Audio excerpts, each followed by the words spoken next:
it's the first time in a very long time that you basically got a parliament that has just the two parties, the minor parties, which have been very important in being part of governing coalition, were basically decimated last night.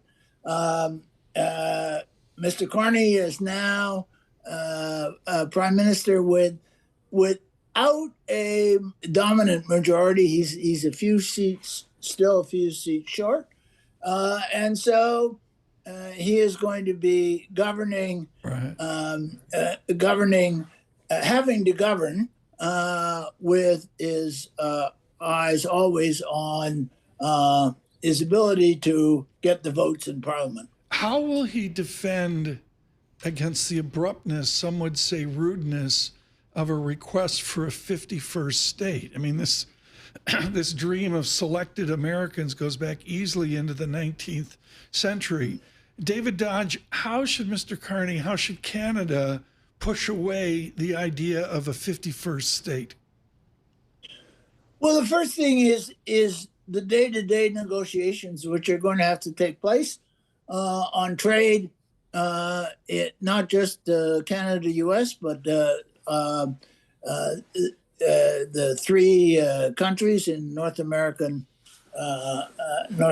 agreement.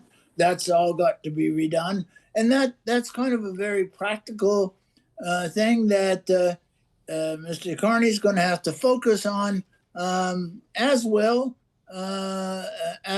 the president of Mexico, and that all becomes really important to understand. Then, what is the role of the United States in terms of a trade bloc, if you will, in the world, as the world seems to be dividing itself into blocks, and then what?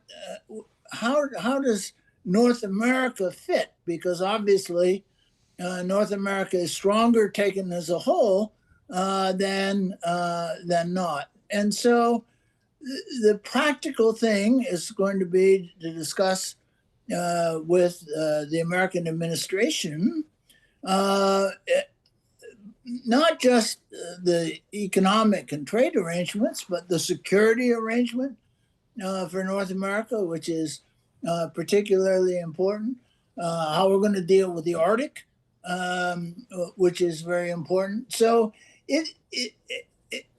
when you say how will we deal with it, well, we'll start with the practicalities of dealing with those things that have to be dealt with on both sides, the American side and ourselves.